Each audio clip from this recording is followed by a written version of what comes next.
इस वीडियो में हम देखेंगे रेशियो प्रोपोर्शन का पार्ट 1। जानने की कोशिश करेंगे क्या है बेसिक्स। मैंने टोटल 10 क्वेश्चंस लिए हैं और इन्हीं 10 क्वेश्चंस की हेल्प से मैं आपको पूरा बेसिक आइडिया क्या होता है इसका वो क्लियर करा दूंगा। तो चलिए स्टार्ट करते हैं आज की वीडियो।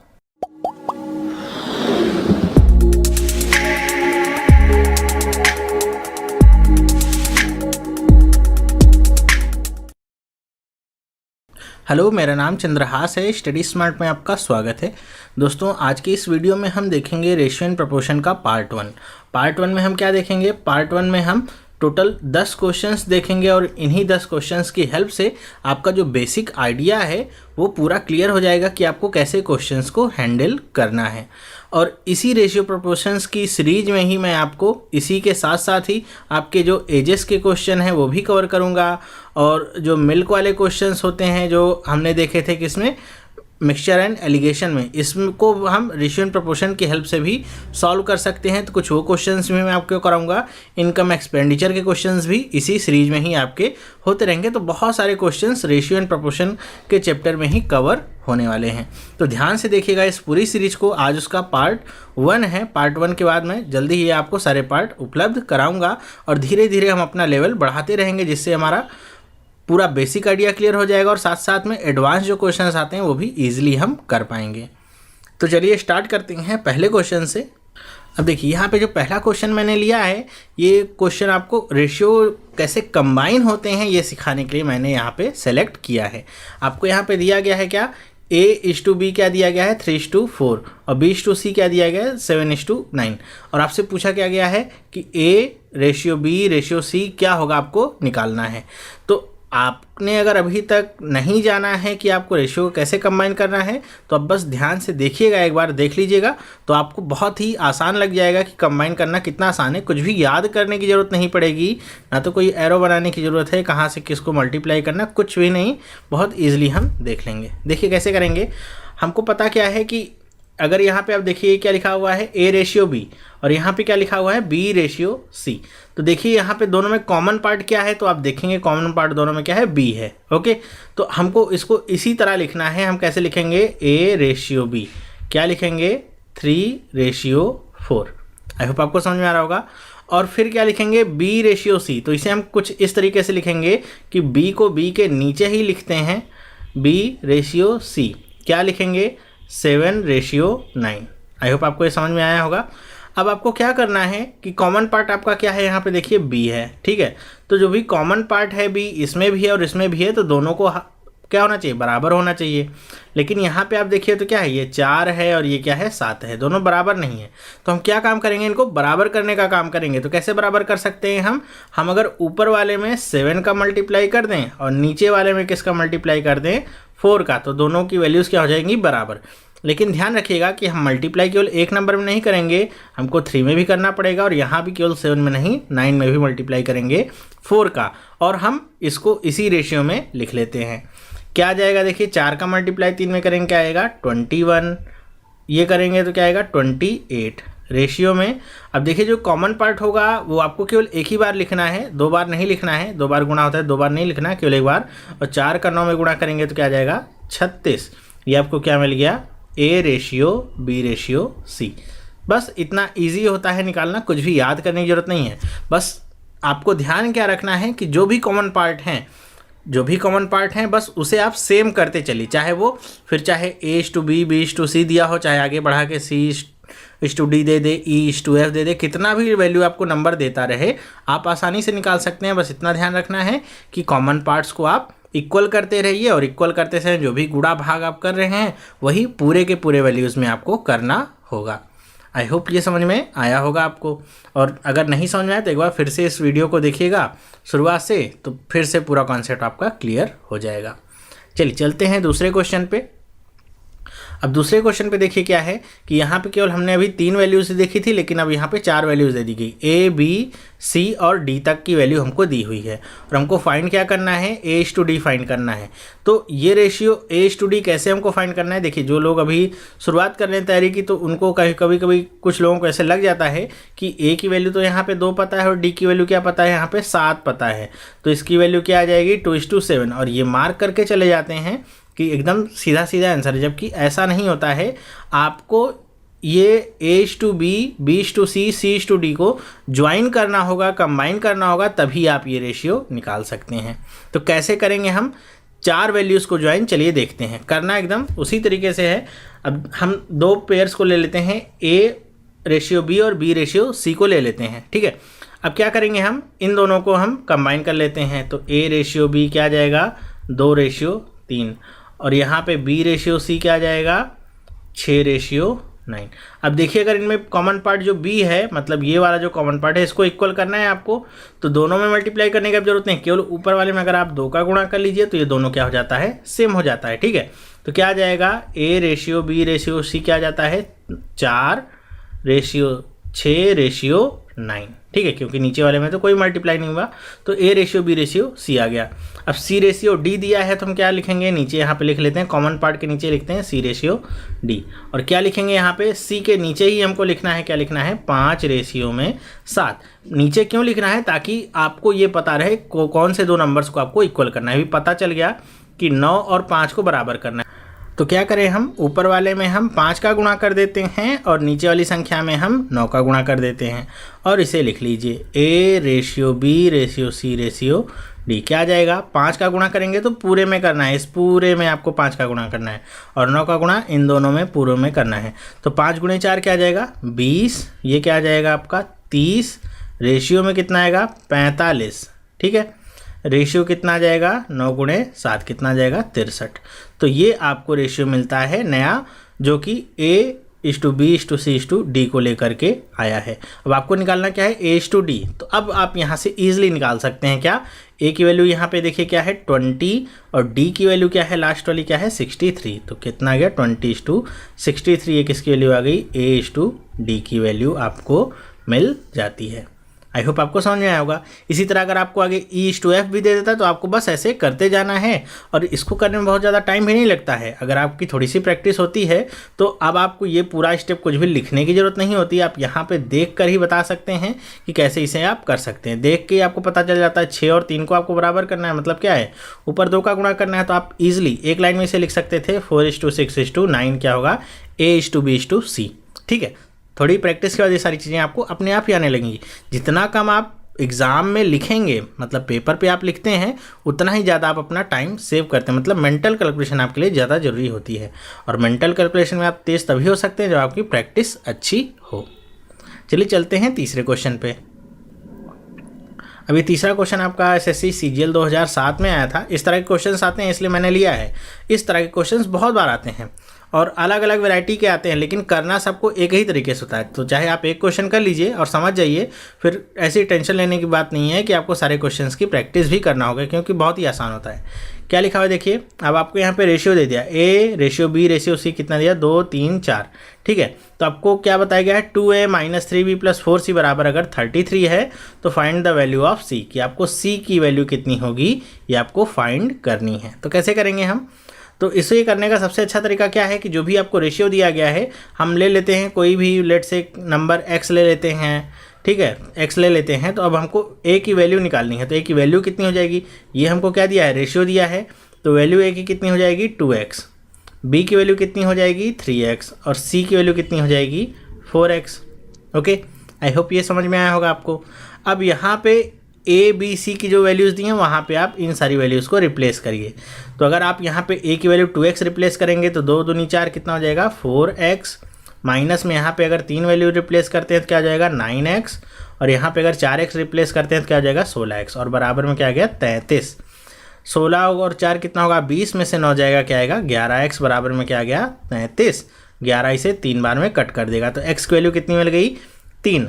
x की वैल्यू आपको मिल गई 3। अब आपको किसकी वैल्यू फाइंड करनी थी, c की वैल्यू क्या होगी। तो यहाँ पे c की वैल्यू क्या है 4x, मतलब 4 × 3 कितना आ गया 12। बस इसी तरह आपको परफॉर्म करना होगा और सारे क्वेश्चंस ईजिली आपको मिलते जाएंगे और ज़्यादा टाइम भी आपको नहीं लगेगा। आई होप ये समझ में आया होगा आपको। चलिए चलते हैं 4th क्वेश्चन पे। अब 4th क्वेश्चन से यहाँ पे आपके जो वर्ड प्रॉब्लम्स हैं, मतलब जो पूरे सवाल लिखे रहते हैं उस तरह के क्वेश्चंस यहाँ पे मैंने लिए हैं। आगे आपको अब सिर्फ वर्ड प्रॉब्लम्स ही मिलेंगी। चलिए देखते हैं क्या लिखा हुआ है। लिखा हुआ है a sum of money is to be distributed among A B C D in the proportion of 5:2:4:3। If C gets ₹1000 more than D, what is B share. इस तरह के क्वेश्चंस भी आते हैं आपके एसएससी वगैरह में। तो कह रहे हैं कि A B C D 4 persons हैं जिनके बीच में ये आपको प्रपोर्शन दिया गया, इसमें पैसे डिस्ट्रीब्यूट करने हैं। और आगे क्या कंडीशन दे रहा है कि अगर सी को 1000 रुपये ज़्यादा मिलते हैं डी से, तो आपको बताना क्या है कि बी का शेयर कितना होगा उसमें।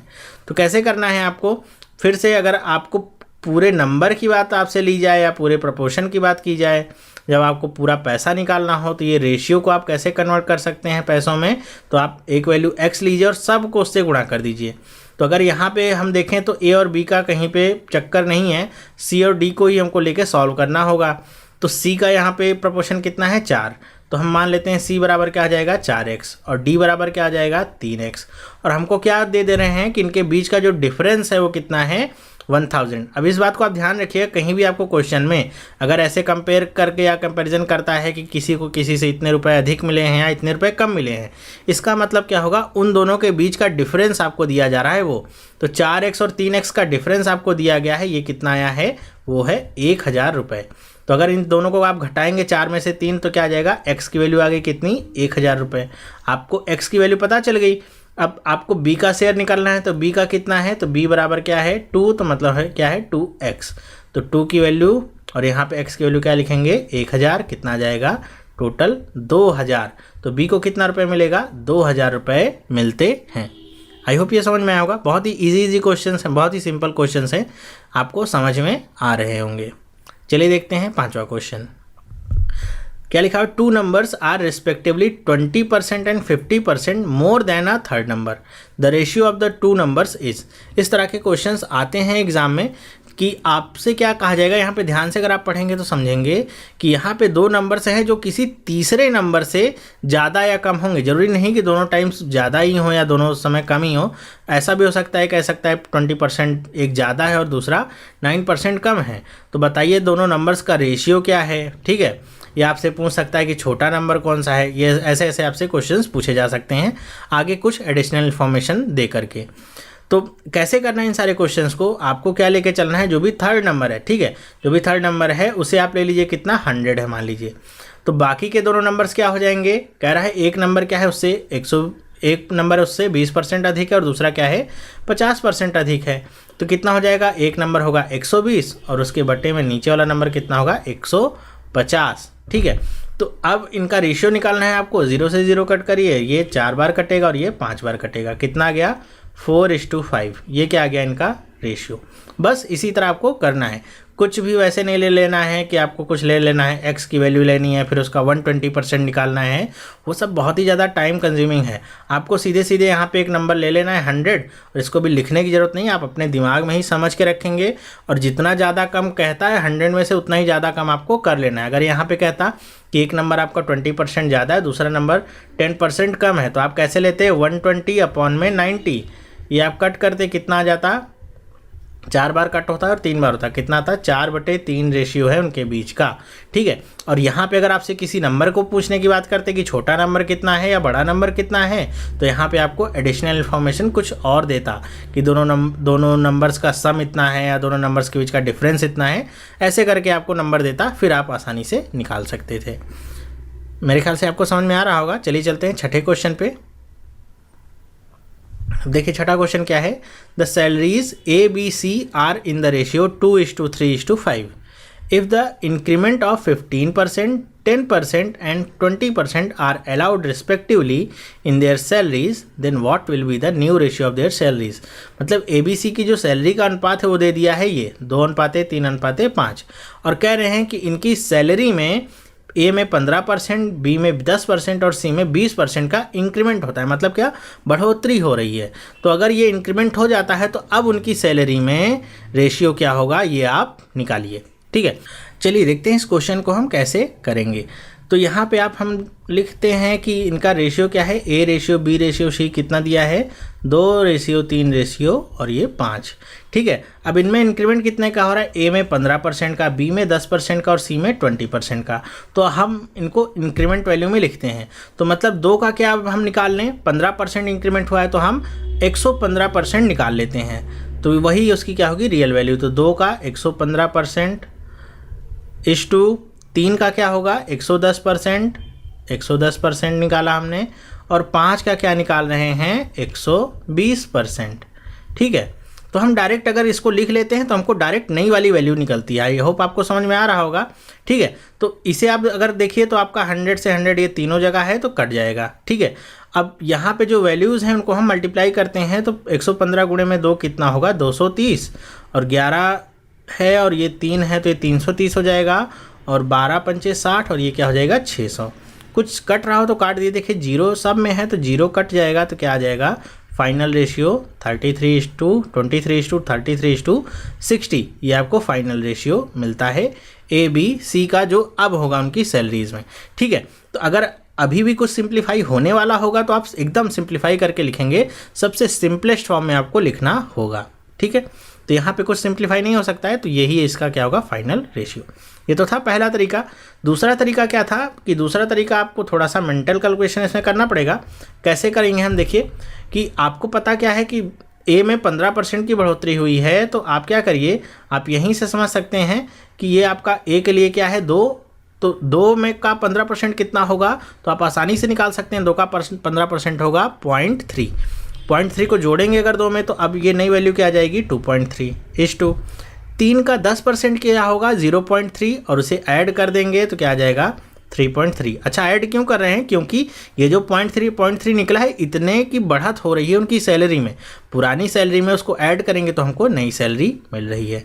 ठीक इसी तरह 5 का अगर 20% आप निकालेंगे तो क्या आ जाएगा 1, तो 1 अगर 5 में जुड़ेगा तो क्या आ जाएगा 6।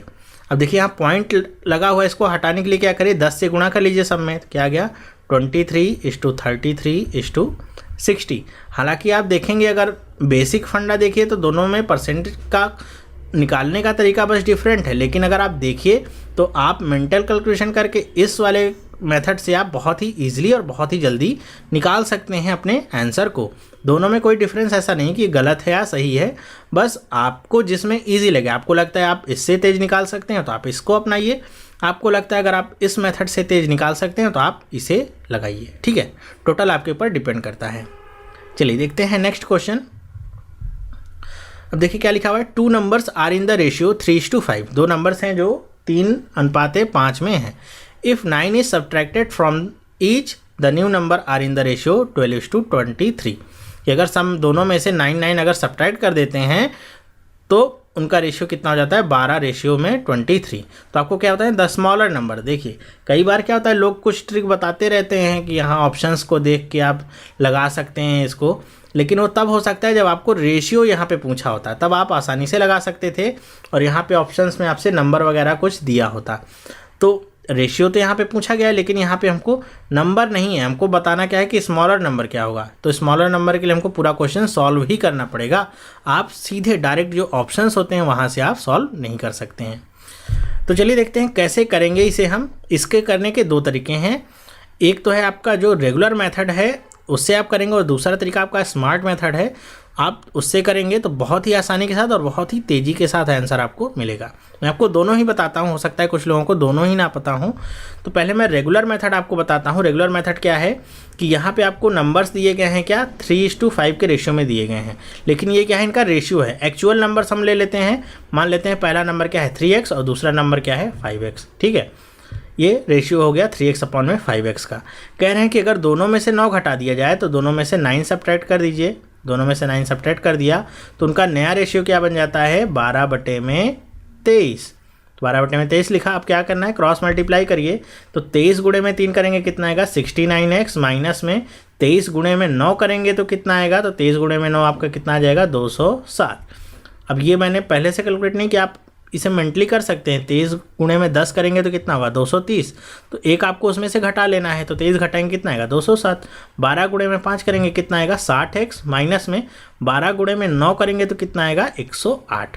एक्स वाली वैल्यूज़ को एक तरफ करिए, बिना एक्स वाली को एक तरफ, तो 60 दूसरी तरफ जाएगा, यहाँ 69 में से माइनस होगा कितना आ जाएगा 9x, और 207 दूसरी तरफ जाएगा और ये क्या हो जाएगा 108 में से माइनस होगा 99, सॉरी एक्स नहीं तो x की वैल्यू यहाँ पे क्या आ जाएगी, देखिए इसे 9 11 टाइम्स कट कर देगा तो x की वैल्यू क्या आ गई 11।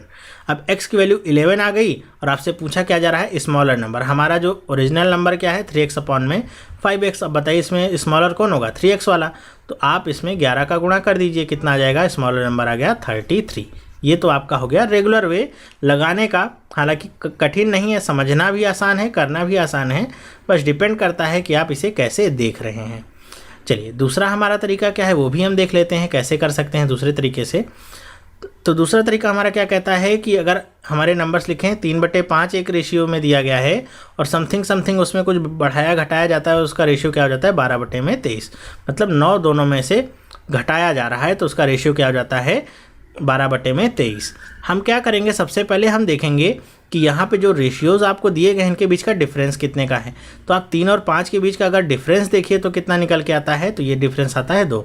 और 12 और 23 के बीच का अगर आप डिफरेंस देखिए तो ये कितना निकल के आता है, तो ये निकल के आता है आपका 11। तो ये आपको मिल गया डिफरेंस। अब आपको देखना क्या है दोनों डिफरेंस सेम है क्या। अगर दोनों डिफरेंस सेम होते हैं तब क्वेश्चन करना आसान होता है, लेकिन यहाँ पे देखिए दोनों डिफरेंस सेम नहीं है, एक में 11 का एक में 2 का डिफरेंस है। तो हम क्या करेंगे कि हम इनको क्रॉस मल्टीप्लाई कर देते हैं। क्रॉस मल्टीप्लाई कैसे कि 11 का गुणा हम यहाँ पे कर देते हैं ऊपर और नीचे, और इस 2 का गुणा हम यहाँ पे ऊपर और नीचे कर देते हैं। ऐसा क्यों कर रहे हैं हम, ताकि दोनों के बीच का जो डिफरेंस है वो बराबर हो सके। देखिए 11 का गुणा करेंगे तो क्या बन जाएगा 33, और ये नीचे वाला क्या बन जाएगा 55, और यहाँ पे करेंगे तो क्या बन जाएगा 24, और ये क्या बन जाएगा 46। अब अगर आप देखिए तो अब आप क्वेश्चन को पुट करके देखिए कि अगर 9 घटा रहे हैं तो अगर इसमें आप 9 माइनस करते हैं 33 में तो आपको क्या मिलेगा 24, एकदम सही बात है। 55 में से आप 9 माइनस करिए क्या मिलेगा 46, एकदम सही बात है। आपको पूरे एक्चुअल नंबर से ही मिल गए। तो अगर आपसे पूछता क्या है स्मॉलर नंबर तो आप निकाल सकते हैं क्या 33, डायरेक्ट आंसर मिलता है आपको। बिगर नंबर आपसे पूछता है तो क्या निकाल सकते हैं 55, डायरेक्ट आंसर मिलता है। कभी कभी कहता है इनके सम कितने होंगे तो भी आप ऐड करके देखेंगे तो क्या आ जाएगा 88, वो भी आपको मिल जाएगा। चाहे आपको पहले वाले नंबर जो ओरिजिनल नंबर है उसकी बात की जाए, चाहे जो नया नंबर निकल के आया है उसकी बात की जाए, दोनों ही इस क्वेश्चन में मतलब एक ही काम आपको करना है और आपको पूरा का पूरा क्वेश्चन या पूरा का पूरा आंसर निकल के सामने आ जाता है। कुछ भी पूछा जाए आप आसानी से निकाल सकते हैं। आई होप आपको ये मेथड पसंद आया होगा, और इस तरह से आपको मैं आगे क्वेश्चंस कराऊंगा, एजेस वगैरह के भी क्वेश्चंस कराऊंगा, काफ़ी सारे इस पे क्वेश्चंस मैं आपको कराऊंगा, तो आइडिया आपका धीरे धीरे क्लियर होता रहेगा। चलिए देखते हैं अगला सवाल। अब अगला सवाल क्या कहता है कि students in class 1, 2 and 3 of school are in the ratio 3, 5, 8। इस रेशियो में क्लास 1, 2, 3 के स्टूडेंट्स हैं। Had 15 more student admitted to each class the ratio would have become 6, 8, 11। कि अगर सब में 15 बच्चे और एडमिशन ले लेते हैं, 15 बच्चों को और डाल दिया जाता तो उनका रेशियो क्या बन जाता 6:8:11। तो how many total students were there in the beginning. कह रहे हैं कि शुरुआत में टोटल कितने बच्चे होंगे ये आपको बताना है। तो क्वेश्चन को कैसे अटेम्प्ट करना है देखिए, जैसे हमने पिछला क्वेश्चन किया था, मतलब जो सेकंड पार्ट हमने किया था स्मार्ट मेथड से जो सॉल्व किया था, वैसे ही से हम सॉल्व करने की कोशिश करेंगे। रेगुलर मेथड तो आप सबको हो सकता है आता ही हो, नहीं भी आता हो तो कोई बात नहीं, आप सीधे अच्छा ही तरीका सीखिए। आपको पता क्या है कि क्लास 1, 2 और 3 में बच्चों का रेशियो कितना है, तो आप यहाँ पे देखिए रेशियो इनका कितना आता है 3:5:8। ये तो पहले का रेशियो है। कह रहे हैं सब में 15 बच्चे और डाल दिए गए, मतलब 15 बच्चे इसमें प्लस कर देते हैं सब में, ऑल टोटल में, ठीक है। तो इनका रेशियो क्या बन जाता है, तो ये बन जाता है 6:8:11। अब आपको यहाँ पे देखना क्या है कि सब का आपको डिफरेंस देखना है, सेम है या अलग अलग है। तो यहाँ पे देखिए 6 और 3 के बीच का डिफरेंस कितना है 3, 5 और 8 के बीच का डिफरेंस कितना है 3, और 8 और 11 के बीच का डिफरेंस कितना है 3। मतलब ऑल ओवर टोटल अगर देखते हैं तो डिफरेंस क्या आता है 3। अगर डिफरेंस आपका सेम है सब में तब तो क्वेश्चन आसान है।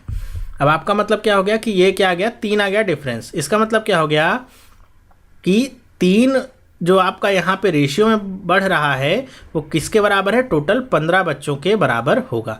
तो एक रेशियो किसके बराबर में होगा, तो ये आप कट करेंगे तो क्या आ जाएगा, एक रेशियो 5 बच्चों के बराबर में होगा। अब देखिए यहाँ पे हमको एक रेशियो की वैल्यू क्या मिल गई कि एक रेशियो बराबर 5 स्टूडेंट्स हैं। अब एक रेशियो बराबर अगर 5 स्टूडेंट्स हमको मिल गए हैं तो आगे अब हम टोटल स्टूडेंट आसानी के साथ निकाल सकते हैं। इनिशियल में देखिए हमारा रेशियो क्या दिया हुआ था 3:5:8, ये इनिशियल आपको दिया हुआ था। तो अगर एक रेशियो बराबर 5 है तो 3 रेशियो बराबर कितने बच्चे हो जाएंगे 5 गुणे में आप 3 करेंगे क्या आएगा 15, प्लस 5 गुणे में 5 करेंगे क्या आएगा 25, प्लस 5 गुणे में 8 करेंगे क्या आएगा 40। ऐड करिए 25 और 15 40, और 40 कितना आ जाएगा 80 स्टूडेंट्स। ये आपको मिलता है क्या आंसर कि इनिशियली इतने बच्चे थे 80। यहीं पे आपसे पूछा होता, क्या पूछा होता कि बाद में कितने बच्चे थे, तो बाद में कितने बच्चे थे तो वो भी आप निकाल सकते हैं आसानी के साथ। यहाँ पे जब भी आपको वैल्यू निकालनी है तो ऐसा ज़रूरी नहीं कि आपको यहाँ पे सब में इंडिविजुअली मल्टीप्लाई करना है फिर आपको ऐड करना है।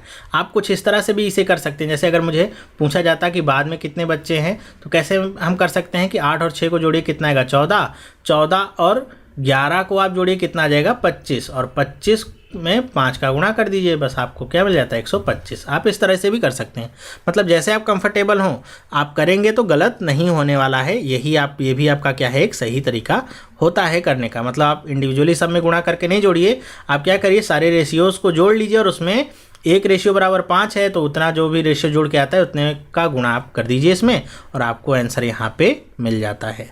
आई होप समझ में आया होगा आपको। चलिए चलते हैं 9वें क्वेश्चन पे। 1 year ago, the ratio between Lakshman's and Gopal's salary was 3:4. The ratio of their individual salaries between last year's and this year's salaries are 4:5 and 3:2:3 respectively. At present, the total their salary is 4290. The salary of Lakshman now is. मतलब आपसे कह रहे हैं कि लक्ष्मण और गोपाल की 1 साल पहले की सैलरी का रेशियो क्या है 3:4। फिर क्या कहते हैं the ratio of their individual salaries between last years and this years. ये वाली जो लाइन होती है काफ़ी लोग बच्चों को कंफ्यूज करती है कि यहाँ पे एक्चुअली में क्वेश्चन क्या कहना चाह रहा है या एग्जामिनर आपको क्या बताना चाह रहा है। तो यहाँ पे बताया जा रहा है कि अब इंडिविजुअल सैलरी की बात कर रहे हैं, मतलब 4:5 जो है वो लक्ष्मण और गोपाल की सैलरी का अनुपात नहीं है, ये केवल और केवल लक्ष्मण की सैलरी का अनुपात है। वो भी कौन सा अनुपात है, पिछले साल की सैलरी और इस साल की सैलरी का अनुपात है। इसी तरह 2:3 जो दिया हुआ है वो गोपाल की सैलरी का अनुपात है, पिछले साल और इस साल की सैलरी का अनुपात दिया गया है। ये आपको समझना है। और कह रहे हैं कि अगर अभी प्रेजेंट में दोनों की सैलरी का योग कितना होता है 4290 रुपये, तो आपको बताना क्या है लक्ष्मण की सैलरी। अब आगे क्वेश्चन को जी पूछ सकता है लक्ष्मण की सैलरी या गोपाल की सैलरी, या ये भी कह सकता है कि दोनों के बीच का डिफरेंस कितना है। तो अगर आपने यहाँ तक क्वेश्चन को क्रैक कर लिया तो आगे कुछ भी पूछेगा आप आसानी से कर सकते हैं। तो चलिए देखते हैं कैसे करेंगे इसे।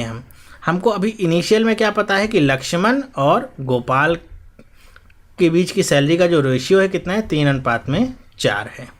ठीक है, तो अब हम क्या करते हैं कि इस रेशियो को थोड़ा सा बड़ा कर लेते हैं। मतलब रेशियो में चेंज नहीं करते हैं, हम क्या करते हैं कि इसमें पूरे में 4 का गुणा करते हैं, और 4 का नहीं 4x से गुणा कर लेते हैं, जिससे हमको लक्ष्मण और गोपाल की सैलरीज पता चल जाएंगी। ठीक है, x का गुणा होता है तो हमको टोटल वॉल्यूम पता चलता है, टोटल वैल्यू पता चलती है।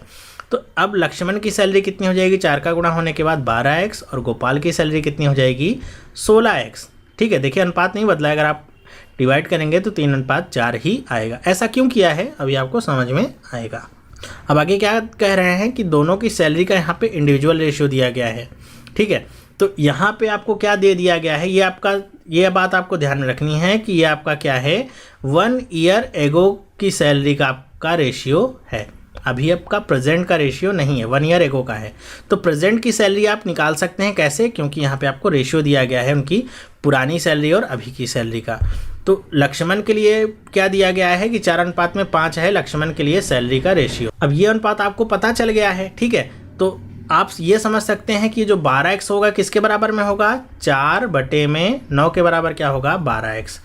ठीक है, 4/9 बराबर क्या हो गया 12x। तो ये क्या है प्रेजेंट सैलरी है, तो ये इस बराबर किसकी होगी तो 5/9 बराबर में यहाँ पे क्वेश्चन मार्क। क्या करते हैं हम क्रॉस मल्टीप्लाई करते हैं हमेशा की तरह, 9 से 9 कट जाएगा, और ये 4 12 को कितनी बार काटेगा 3 बार में काट देगा, और ये क्वेश्चन मार्क की वैल्यू या लक्ष्मण की अभी की सैलरी कितनी आ जाएगी 5 × 3 15x। तो अभी की इसकी प्रेजेंट की सैलरी कितनी आ गई 15x, किसकी लक्ष्मण की। ठीक है, इसी तरह हम क्या करते हैं गोपाल की सैलरी निकाल लेते हैं। तो गोपाल का जो इंडिविजुअल कितना दिया हुआ है 2:3। तो पुरानी सैलरी इसकी कितनी है 1 साल पहले की 16x, मतलब उसकी वैल्यू कितनी है 2/5 बराबर में क्या गया 16x। तो अभी की सैलरी 3/5 की वैल्यू क्या होगी क्वेश्चन मार्क, क्रॉस मल्टीप्लाई करिए 5 से 5 कट गया, 2 इसे 8 बार में काट देगा तो कितना आ गया क्वेश्चन मार्क की वैल्यू, गोपाल की अभी की सैलरी कितनी आ जाएगी, 8 गुणे में 3 24x। ये इनके क्या आ गए 24x और 15x क्या है वर्तमान में क्या इनकी सैलरी है। फिर यहाँ पे क्या कह रहे हैं कि अभी उनकी सैलरी का योग कितना है 4290 रुपये। मतलब क्या कह रहे हैं कि 15x प्लस 24x बराबर क्या है 4290 रुपये। तो 15 और 24 को आप ऐड करिए कितना हो जाएगा 39x और ये क्या हो जाएगा 4290। 39 से कट करते हैं, एक बार करेंगे 3 बचेगा तो एक बार ये फिर कट हो जाएगा और x की वैल्यू कितनी आ गई 110। x की वैल्यू आपको मिल गई 110। आपसे पूछा क्या गया है लक्ष्मण की सैलरी, तो लक्ष्मण की सैलरी अभी की कितनी है 15x। तो 15 गुणे में 110 कितना आ जाएगा आपका, आपको 11 से गुणा करना हो सकता है नहीं आता हो, हम इसे बहुत ही तेज़ी के साथ कर सकते हैं। अगर आपने स्पीड मैथ की वीडियोस नहीं देखी हैं तो मैं आपसे रिक्वेस्ट करता हूं प्लेलिस्ट में आप चले जाइए। प्लेलिस्ट में जाएंगे तो आपको सारी वीडियोस चैप्टर वाइज मिलेंगी। तो स्पीड मैथ की वीडियो तो आप बिल्कुल ज़रूर देखिएगा, जिससे आपकी जो कैलकुलेशन है वो क्या हो जाएगी बहुत ही फास्ट हो जाएगी। कैसे करते हैं हम 11 से गुणा, इधर 1 लिखेंगे इधर 5 लिखेंगे, बीच में दोनों का ऐड करेंगे और ये हो जाएगा 11 से गुणा। 1650 रुपये किसकी सैलरी आ गई, लक्ष्मण की सैलरी आ गई। इसी तरह अगर आपसे पूछता गोपाल की सैलरी कितनी है, तो गोपाल की अभी वर्तमान में सैलरी कितनी है 24x। तो 24 गुणे में क्या होता 110, कैसे करते 2 इधर लिखते 4 इधर लिखते, बीच में दोनों को ऐड करके 2640। आई होप आपको ये समझ में आया होगा कैसे हमको क्वेश्चंस को अटेम्प्ट करना है। आगे आगे हम जब पढ़ेंगे तो देखेंगे क्वेश्चंस को करने का कुछ स्मार्ट तरीका भी होता है। मतलब जैसे आप रेगुलरली क्वेश्चंस को करते हैं उससे वैसे तो कर ही सकते हैं, वो भी सही तरीका है। सही तरीका है ठीक है, लेकिन हम देखेंगे कुछ स्मार्ट तरीके भी, जिससे आपका जो टाइम है वो काफ़ी बच जाएगा। ठीक है, अभी हम बेसिक्स पे हैं तो थोड़े थोड़े क्वेश्चंस ही मैं ले रहा हूँ, जिससे जिन लोगों को नहीं समझ में आता है वो एकदम मैथ से डरे नहीं। चलिए चलते हैं 10th क्वेश्चन पे। ये आपका SSC CGL 2013 का क्वेश्चन है। क्या लिखा हुआ है, if ₹300 is divided among P, Q and R। मतलब 300 रुपये को 3 लोगों के बीच में बांटा गया in such a way that Q gets ₹30 more than P, कि Q को P से 30 रुपये ज़्यादा मिलते हैं। ठीक है, and R gets 60 more than Q, और R को Q से 60 रुपीज़ ज़्यादा मिलते हैं। Find ratio of there proportion, कि उनके रेशियो का प्रपोर्शन आपको निकालना है। तो कैसे निकालेंगे हम, देखिए हम यहाँ पे ले लेते हैं, पहली कंडीशन के साथ चलते हैं। क्या लिखते हैं कि पहले हमको पता है कि P plus Q plus R बराबर कितना है 300 रुपये। ठीक है, फिर दूसरा क्या कहता है कि Q को कितना रुपए मिलते हैं P से 30 रुपये अधिक। तो यहाँ पे लिखते हैं Q बराबर क्या है 30 प्लस में P। ओके, और R को कितने रुपए मिलते हैं, Q से 30 रुपये नहीं 60 रुपये ज़्यादा मिलते हैं। ठीक है, तो R की वैल्यू यहाँ पे P के टर्म में हम निकाल सकते हैं क्या, Q की वैल्यू हम रख देते हैं, तो क्या हो जाएगा 30 प्लस में P प्लस में 60। तो R की वैल्यू कितनी आ जाएगी P प्लस 90। ओके, अब हम Q और R की वैल्यू को पहले वाले इक्वेशन में सब्सटीट्यूट कर देते हैं। क्या मिल जाएगा, P की वैल्यू तो P ही रहेगी, Q की वैल्यू क्या आ जाएगी, Q की वैल्यू आ जाएगी 30 प्लस P, और R की वैल्यू क्या आ जाएगी P प्लस 90, और ये सब बराबर में किसके है 300 के। P 3 बार है तो क्या हो जाएगा 3P, 90 और 30 क्या है 120, दूसरी तरफ जाएगा तो माइनस क्या हो जाएगा 180, 3 से कट करेंगे तो क्या आ जाएगा 60। तो P की वैल्यू कितनी आ गई 60। P की वैल्यू 60 है तो Q की वैल्यू क्या होगी इससे 30 अधिक, तो Q की वैल्यू कितनी आ जाएगी 90, और R की वैल्यू क्या है Q से 60 अधिक है। तो Q की वैल्यू अगर क्या है 90 है तो R की वैल्यू कितनी हो जाएगी 150। रेशियो निकालना है तो निकाल लीजिए, P/Q/R बराबर क्या होगा 60/90/150। 0 से 0 कैंसिल आउट, 3 से कटेगा 2 बार, 3 बार और 5 बार, क्या आ जाएगा 2/3/5। ये इनका रेशियो फाइनल आ जाएगा। यही आपका आंसर होगा। आई होप आपको ये समझ में आया होगा। इस तरह के क्वेश्चंस आते हैं बेसिक्स के, 1-2 नंबर के क्वेश्चन आपको मिल जाते हैं। तो अगर आप ये कर लेते हैं, ज़्यादा टाइम नहीं 5 से 10 सेकेंड लगेगा करने में, और आपको 1 नंबर पूरे के पूरे मिल जाते हैं। आई होप आपको ये समझ में आया होगा। तो इस वीडियो में बस इतना ही। ये वीडियो आपको कैसी लगी मुझे कमेंट करके आप ज़रूर बताइएगा। इस पार्ट में तो हमने सारे बेसिक्स के क्वेश्चंस ही देखे थे। अब आगे आने वाले पार्टों में हम देखेंगे कुछ वैरायटी क्वेश्चंस, अलग अलग तरह के क्वेश्चंस होंगे, और लेवल भी उनका थोड़ा मॉडरेट लेवल का होगा। तो देखेंगे आप, तो धीरे धीरे करके आपके सारे कॉन्सेप्ट क्लियर होते रहेंगे। तो ये वीडियो आपको कैसा लगा मुझे कमेंट करके बताएंगे, और अगर वीडियो पसंद आया है तो लाइक करना बिल्कुल भी ना भूलिए। अपने दोस्तों के साथ भी इस वीडियो को शेयर करिए, उन्हें भी बताइए कि हम इन क्वेश्चंस को कैसे सॉल्व करते हैं। और अगर आपने अभी तक चैनल को सब्सक्राइब नहीं किया है तो आज ही से सब्सक्राइब करिए, जिससे मेरे द्वारा देने वाली सारी वीडियोज़ आपको तुरंत की तुरंत मिलती रहेंगी। और अगर अभी तक आपने व्हाट्सएप पे ज्वाइन नहीं किया है तो आज ही व्हाट्सएप पे भी ज्वाइन करिए। आपको नंबर जो है वो हर एक वीडियो के डिस्क्रिप्शन बॉक्स में मिल जाता है, तो कहीं से भी आप जाके नंबर ले सकते हैं और मुझे ज्वाइन रिक्वेस्ट भेज सकते हैं। ध्यान रखिएगा, व्हाट्सएप पे कोई भी ग्रुप नहीं है। बहुत सारे लोग आते हैं जिनको ग्रुप की तलाश होती है, तो कोई भी ग्रुप नहीं बनाया हुआ है, बल्कि उस लिस्ट पे आप ज्वाइन हो सकते हैं। वो क्या है, ब्रॉडकास्टिंग लिस्ट है, जिसके थ्रू जो वीडियोस होते हैं वो आपको तुरंत के तुरंत मिलते रहेंगे। मतलब कई बार ऐसा होता है कि ईमेल नोटिफिकेशन गूगल की तरफ से भी नहीं जा पाता है, तो आप मिस कर देते हैं, आपको लगता है कि वीडियोस नहीं आ रहे हैं। तो व्हाट्सएप के जरिए भी आपको वीडियोज़ मिलते रहते हैं, और आपके जो भी कुछ क्वेरी वगैरह होते हैं, जो आप चाहते हैं डिमांड करना कि आप इस पे वीडियो चाहते हैं, वो सब भी आप मुझे भेज सकते हैं वहाँ पे। तो मुझे भी वहाँ से पता चलता रहता है कि आपको किस टॉपिक पे वीडियो चाहिए। तो चलिए, इस वीडियो में इतना ही। वीडियो देखने के लिए आपका बहुत बहुत धन्यवाद। मिलेंगे हम नेक्स्ट पार्ट में, तब तक के लिए have a nice day and bye.